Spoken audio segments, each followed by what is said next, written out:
Guys, welcome on my YouTube channel Compteria. Compteria today's introduce MGKVP and its affiliated colleges, Harishchandra Postgraduate College and other colleges, LLB third semester first paper important question which is known as jurisprudence. Jurisprudence. Define the meaning and scope of jurisprudence. Access its importance and nature. विधि शास्त्र के अर्थ और विस्तार को परिभाषित कीजिए। इसकी प्रकृति एवं उपयोगिता का मूल्यांकन कीजिए। अगर आपने कॉम्टेरिया यूट्यूब चैनल को अभी तक सब्सक्राइब नहीं किया है तो कृपया कॉम्टेरिया यूट्यूब चैनल को सब्सक्राइब कर दें, लाइक कर दें और बेल आइकन को जरूर प्रेस कर दें। वीडियो अगर अच्छा लगे तो वीडियो को शेयर करना ना भूलें। आइए हम स्टार्ट करते हैं। Scope and nature of jurisprudence. विधि शास्त्र की प्रकृति विषय वस्तु कानून के अन्य विषयों से भिन्न होती है। जैसे अन्य विधियों से संबंधित कानून की पुस्तकों में एकरूपता होती है, लेखकों के विचार कुछ भी क्यों न हो, लेकिन अधिनियमित कानून की विषय वस्तु एक समान होगी। लेकिन विधि शास्त्र अधिनियमित विधि न होने के कारण उसके विषय वस्तु को अपने व्यक्तिगत विचारों के अनुसार प्रस्तुत करने की स्वतंत्र विधिवेत्ताओं को होती है। विधि शास्त्र के अंतर्गत विभिन्न कानूनों संबंधी अवधारणाओं की विवेचना की जाती है।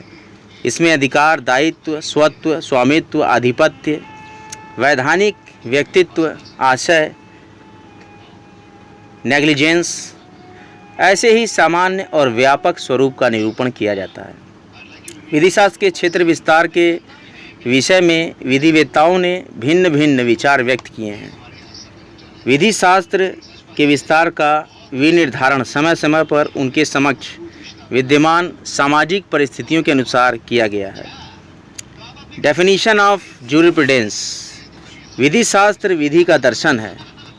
Jurisprudence is the philosophy of law. ये इसकी प्रकृति की परिवर्तनशीलता का रहस्य है।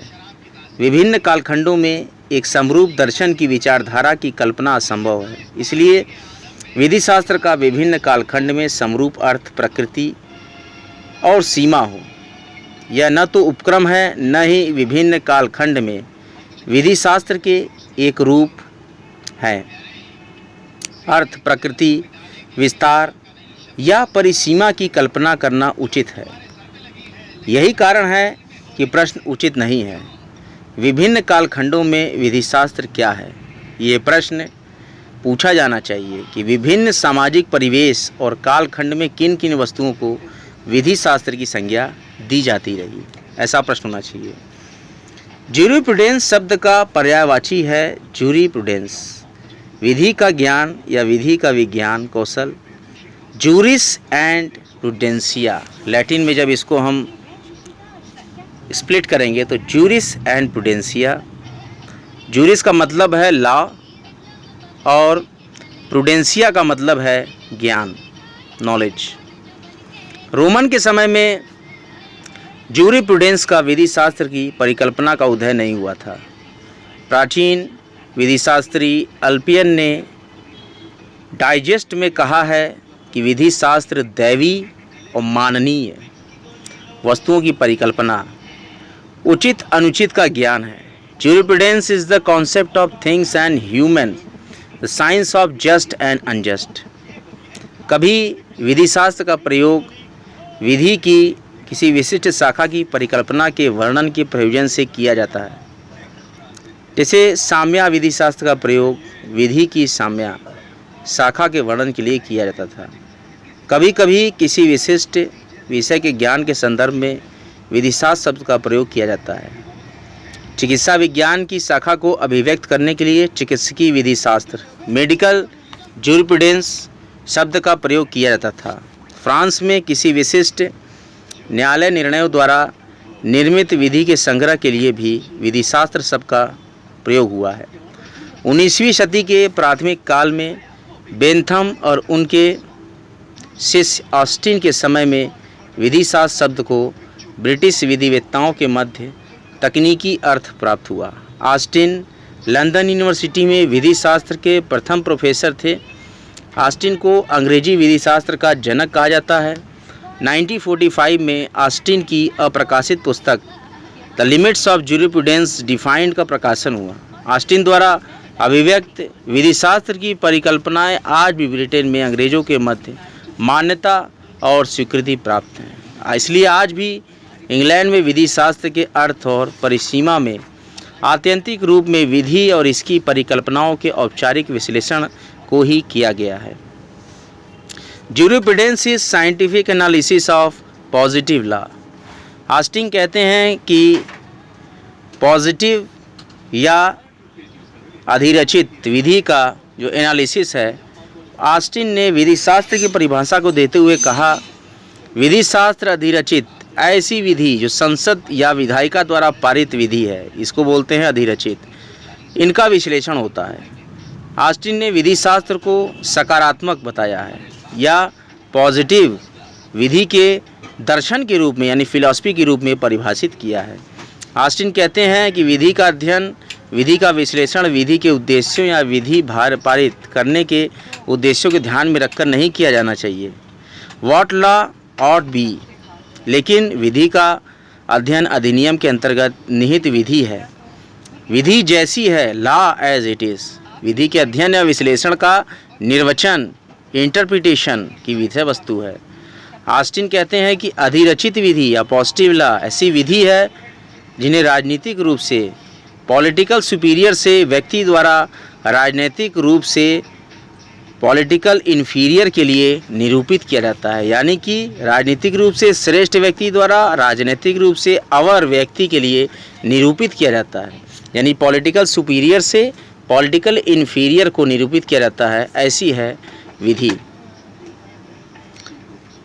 और ऑस्टिन कहते हैं कि विधि शास्त्रियों को विधि का अध्ययन करते समय विधि कैसी होनी चाहिए इससे संबंध नहीं रखना चाहिए। उन्हें विधि का अध्ययन विधि निरूपित है वैसी ही करनी चाहिए। यदि पोस्टल अधिनियम में डाक कर्मियों की उपेक्षा के लिए निर्धारित प्रतिकर 500 रुपये है तो न्यायाधीश अधिकतम 500 रुपया प्रतिकर दिला सकता है। उसे अधिकार नहीं है कि वह इस मामले में देखे कि डाक कर्मियों की उपेक्षा से कथित पक्षकार को कितनी क्षति हुई है। ऑस्टिन कहते हैं विधि शास्त्र विधि का नैतिक दर्शन नहीं है, नॉट मॉरल फिलॉसफी, लेकिन विधि शास्त्र विद्यमान वास्तविक अधिरचित सकारात्मक विधि का वैज्ञानिक और सुव्यवस्थित अध्ययन है, उसका विश्लेषण है। ऑस्टिन विज्ञान का विद्यार्थी था, इसलिए ऑस्टिन ने विधि के विश्लेषणात्मक अध्ययन पर अधिक बल दिया।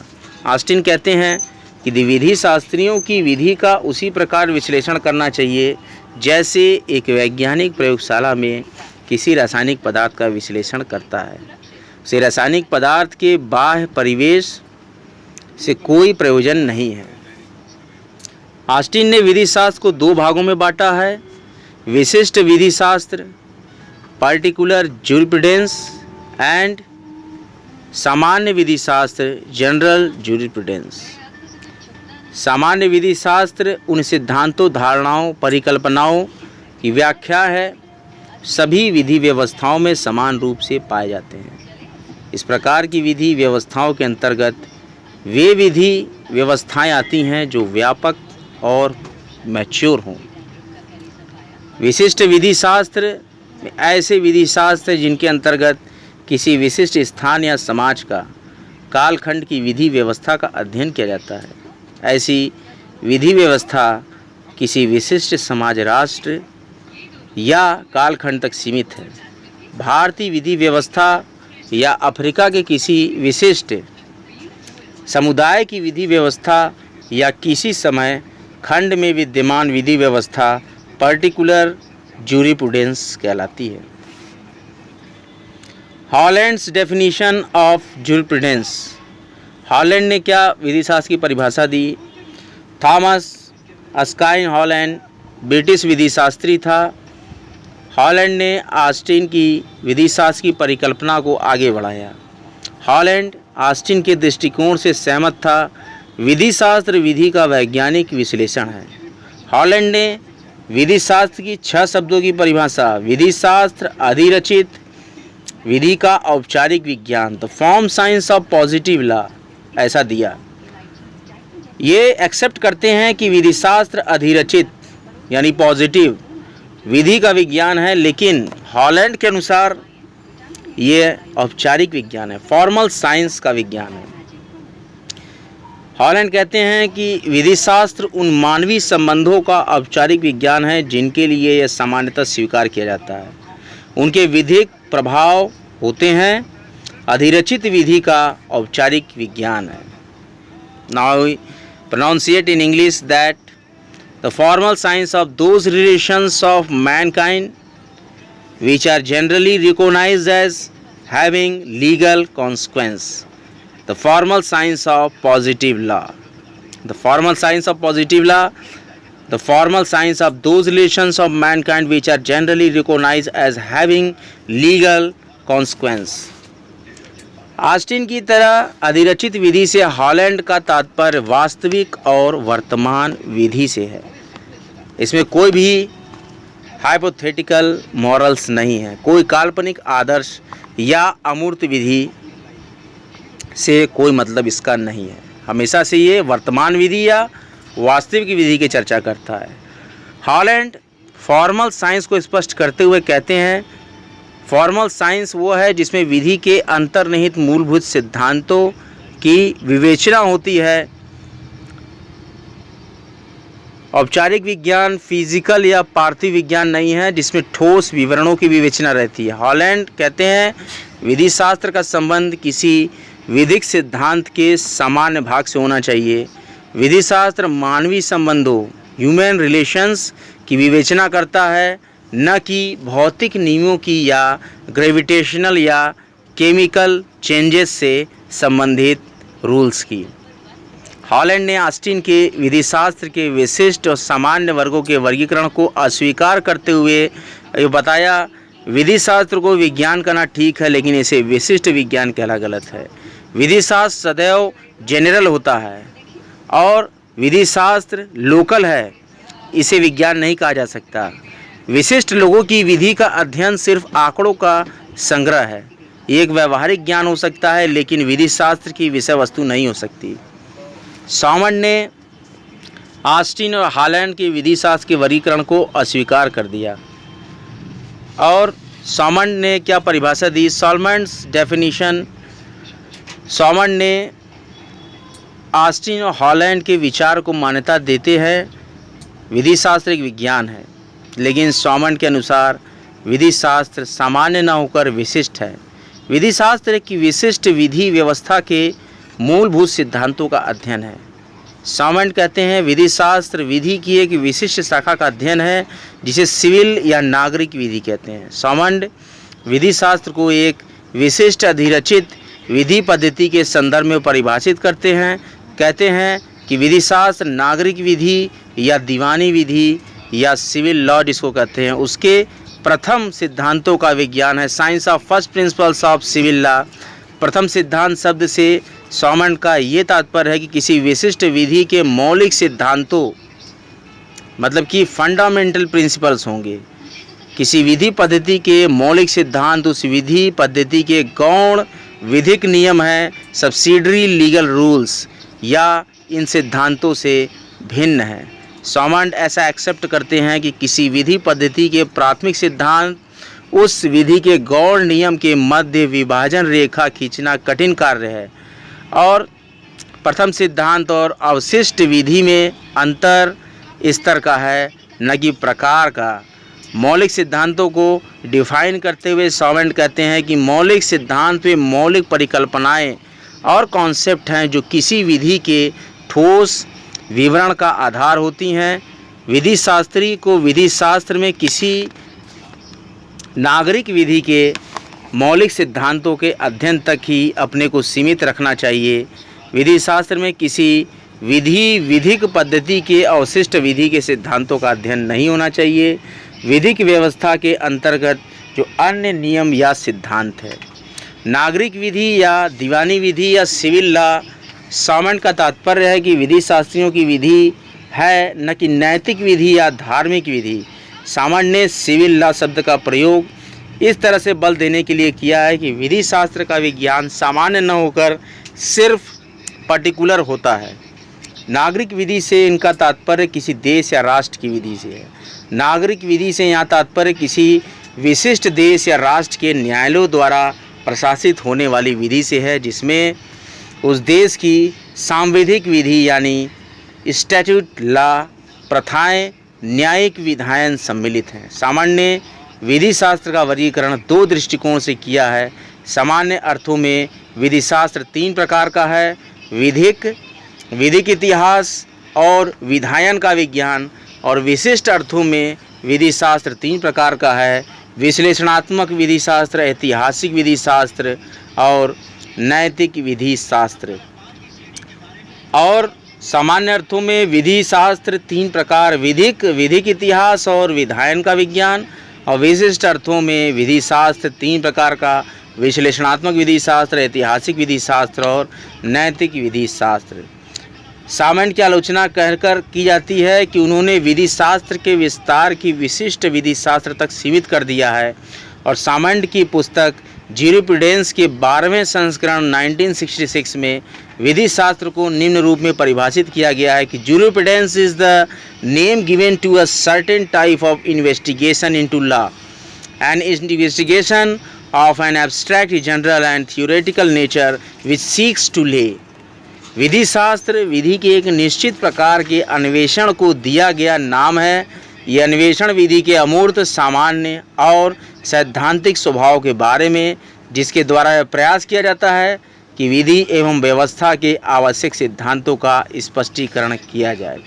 ऐसा स्पष्ट है कि विधि शास्त्र की एक सार्वकालिक और सार्वभौमिक परिभाषा दिया जाना संभव नहीं है। कई विधि शास्त्रियों ने अपने समय के समाज और कालखंड के संदर्भ में विधि शास्त्र को परिभाषित किया है। विभिन्न विधि शास्त्रियों द्वारा दी गई विधि शास्त्र की परिभाषा उनके कालखंड के लिए उपयुक्त थी, परंतु आज के संदर्भ में उनकी परिभाषा अनुपयुक्त ही नहीं, निरर्थक भी है। इसलिए बकलैंड ने ऑस्टिन के बारे में कहा है, मेरे युवा काल में ऑस्टिन की विधि शास्त्र की परिभाषा उस समय के विद्यार्थियों के लिए उपयुक्त थी। ऑस्टिन उस समय धर्म थे, परंतु आज वे बीमारी हैं। Professor C.K. एलन ने सामंड और हॉलैंड दोनों विधि शास्त्रियों की परिभाषाओं को अस्वीकार करते हुए कहा, दोनों महान विधि शास्त्रियों ने विधि के अध्ययन के सिंथेटिक दृष्टिकोण की अनदेखी की है।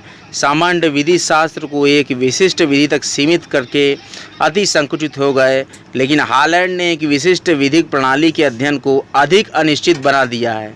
एलन के अनुसार किसी विधिक प्रणाली या विधि को प्रभावित करने वाली सामाजिक आवश्यकताओं, हितों और बलों को पृथक रखकर विधि की परिकल्पनाओं के निचोड़ या सारांश के रूप में विधि का अध्ययन नहीं किया जा सकता। इसलिए सामाजिक आवश्यकताएं और सामाजिक हित विधि शास्त्र की विषय वस्तु के रूप में सम्मिलित हैं। C.K. एलन ने कहा है, विधि शास्त्री विधि के आवश्यक सिद्धांतों का वैज्ञानिक विश्लेषण है। Jurisprudence is the scientific synthesis of essential principle of law. वैज्ञानिक विश्लेषण से एलन का तात्पर्य है कि मौलिक विधि सिद्धांतों के क्रमबद्ध और व्यवस्थित अध्ययन यानी ऑर्डरली एंड सिस्टमैटिक स्टडी। विधि शास्त्र में गुरुत्वाकर्षण जैसे भौतिक विज्ञान के सिद्धांत का अध्ययन नहीं किया जाता है। पैटन ने कहा, विधि शास्त्र विधि से संबंधित एक अध्ययन है। Jurisprudence is the study related to law. Paton ने कहा है कि विधि शास्त्र अध्ययन का एक विशिष्ट तरीका है, किसी देश की विशेष विधि का नहीं, अपितु विधि की सामान्य धारणा का। पैटन ने कहा है कि विधि शास्त्र विधि से संबंधित एक अध्ययन है। Jurisprudence is the study relating to law. और विधि शास्त्र अध्ययन का एक विशिष्ट तरीका है, किसी देश की विशेष विधि का नहीं, बल्कि विधि की सामान्य धारणा का। ऐसे ही मज़ेदार ज्यूरिस्प्रूडेंस के लेक्चर्स और LLB थर्ड सेमेस्टर लॉ के महत्वपूर्ण लेक्चर्स को देखने के लिए आप हमारे YouTube चैनल कॉम्टेरिया को ट्यून कर सकते हैं। वीडियो अगर अच्छा लगा, वीडियो को भारी मात्रा में शेयर करें। कॉम्टेरिया का एकमात्र उद्देश्य है सभी पढ़ें, सभी बढ़े। निःशुल्क शिक्षा के इस प्लेटफॉर्म एजुकेशनल चैनल YouTube कॉम्टेरिया को बराबर सराहित करें और चैनल को भारी मात्रा में सब्सक्राइब करें। आपके जो मित्र दोस्त नहीं जानते हो, इस वीडियो को उन तक शेयर करें। अगला एक रोमांचक वीडियो लेकर फिर कॉमेंट्री आपके समक्ष प्रस्तुत होगा। जय माँ गंगा, जय श्री राम, हर हर महादेव।